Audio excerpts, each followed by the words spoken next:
വയനാട് പുനരധിവാസത്തിലെ വീഴ്ച സംബന്ധിച്ച വിഷയം നിയമസഭയിൽ ഉന്നയിക്കാൻ പ്രതിപക്ഷം. പുനരധിവാസത്തിൽ കേന്ദ്ര സംസ്ഥാന സർക്കാരുകൾ തമ്മിൽ ഉള്ള ഏകോപനമില്ലായ്മ, ഫണ്ടുകൾ ചിലവഴിക്കുന്നതിലെ അവ്യക്തത തുടങ്ങിയ വിഷയങ്ങൾ പ്രതിപക്ഷം സഭയിൽ ഉന്നയിക്കും. അതോടൊപ്പം ആശാവർക്കർമാരുടെ സമര വിഷയവും പ്രതിപക്ഷം സഭയിൽ ഉയർത്തും. വിവരങ്ങളുമായി വിഷ്ണു കരുണാകരൻ ചേരുന്നു.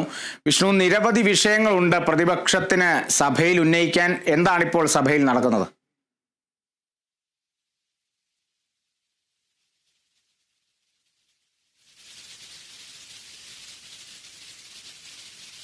ടൂറിസം മേഖലയിലെ വികസനവുമായി ബന്ധപ്പെട്ട വിഷയങ്ങൾ തന്നെയാണ്.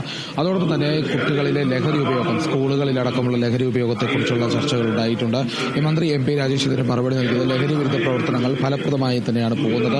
കുട്ടികളിലെ ലഹരി ഉപയോഗത്തിന് സ്കൂളുകളിൽ ബോധവൽക്കരണം നടത്തുമെന്നും അധ്യാപകർ മുഖേന കുട്ടികളെ ശാക്തീകരിക്കുമെന്നും എക്സൈസിന്റെ നേതൃത്വത്തിൽ തന്നെ വിവിധ പദ്ധതികളിലൂടെ തന്നെ കുട്ടികളെ കുറച്ചുകൂടി ബലപ്പെടുത്തുമെന്നാണ് വ്യക്തമാക്കുന്നത്. സ്കൂളുകളിൽ Prahari club, children's club, anti narcotic club അടക്കം ഉള്ളവ സംഘടിപ്പിക്കും എന്ന് വ്യക്തമാക്കുന്നുണ്ട്. അതേസമയം തന്നെ വിവിധ വിഷയങ്ങളിൽ ചർച്ചയുണ്ടായിരുന്നു.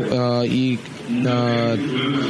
രാഹുൽ മാങ്കൂട്ടത്തിൽ ലഹരി ഉപയോഗിക്കുന്ന കുട്ടികളെ കുട്ടിക്കുറ്റവാളികൾ എന്ന് വിളിച്ചിരുന്നു. അത് ശരിയായ പദപ്രയോഗമല്ല എന്ന് MP രാജേഷ് താക്കീത് നൽകുന്ന സാഹചര്യം ഉണ്ടായിട്ടുണ്ട്. ഏതായാലും വെബ് സീരീസ്, സിനിമ എന്നിവ അടക്കമുള്ളത് കുട്ടികളെ ബാധിക്കുന്നു. ലഹരി മാത്രമല്ല കുട്ടികളെ ബാധിക്കുന്നതെന്നും ചൂണ്ടിക്കാട്ടുന്നുണ്ട്. അതോടൊപ്പം തന്നെ ക്യാമ്പസിന്റെ രാഷ്ട്രീയത്വം ഉൾപ്പെടെ ലഹരി ഉപയോഗത്തിന് കാരണമാകുന്നതും നേതൃത്വമില്ലാത്ത ആൾക്കൂട്ടം ഇപ്പോൾ ലഹരി കാരണമുണ്ടാകുന്നു, അക്രമമൊക്കെ ഉണ്ടാകുന്നതായ രീതിയിലേക്ക് മാറി.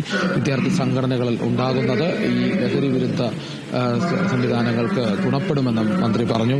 അതേസമയം തന്നെ ഇപ്പോൾ അടിയന്തര പ്രമേയത്തിനായുള്ള അനുമതി നൽകുന്ന ഘട്ടത്തിലേക്ക് പോകുകയാണ്. ഏതായാലും ഈ വയനാട് ചൂരൽമല മുണ്ടക്കയിൽ ദുരന്തത്തിന് ശേഷം സംസ്ഥാന സർക്കാർ വേണ്ട രീതിയിലുള്ള പ്രവർത്തനങ്ങൾ നടത്തുന്നുണ്ടോ, അതിൽ വീഴ്ച വരുത്തി എന്ന് അടക്കം ചൂണ്ടിക്കാട്ടിക്കൊണ്ടാണ് പ്രതിപക്ഷം ഇപ്പോൾ സഭയിലേക്ക് അടിയന്തര പ്രമേയത്തിന് നോട്ടീസ് നൽകിയിരിക്കുന്നത്. T. സിദ്ദിഖ് MLA ആണ് നോട്ടീസ് നൽകിയിരിക്കുന്നത്. ഏതായാലും വലിയ രീതിയിലുള്ള വിമർശനങ്ങൾ പ്രതിപക്ഷം ഉയർത്തുന്നുണ്ട്. ഏതായാലും ഭരണപക്ഷം കേന്ദ്രത്തിന്റെ ഒരു ഇടപെടൽ കൊണ്ടാണ് സംസ്ഥാനത്തിന് വേണ്ട പരിഗണന നൽകുന്നില്ല എന്ന് ചൂണ്ടിക്കാട്ടിക്കൊണ്ടായിരിക്കും ഇതിനെ പ്രതിരോധിക്കുന്നത്. ഏതായാലും അടിയന്തര പ്രമേയത്തിനുള്ള അനുമതി തീരത്തുള്ള നോട്ടീസ് നൽകിയിട്ടുണ്ട്. അതുമായി ബന്ധപ്പെട്ട ചർച്ച പുരോഗമിക്കുകയാണ്. ശരി വിഷ്ണു, അടിയന്തര പ്രമേയത്തിനുള്ള നോട്ടീസ് നൽകിയിരിക്കുന്നു. അല്പസമയത്തിനുള്ളിൽ തന്നെ അതിനെ സംബന്ധിച്ച കൂടുതൽ വിവരങ്ങളിലേക്ക് നമുക്ക് എത്താൻ സാധിക്കും. നിലവിൽ കേരളത്തിലെ ലഹരി വ്യാപനം വലിയ രീതിയിൽ ചർച്ചയായിട്ടുണ്ട് സഭയിൽ എന്ന് തന്നെയാണ് വിവരങ്ങളിൽ നിന്ന് വ്യക്തമാകുന്നത്. വിഷ്ണു കരുണാകരനാണ് വിവരങ്ങൾ നൽകിയത്.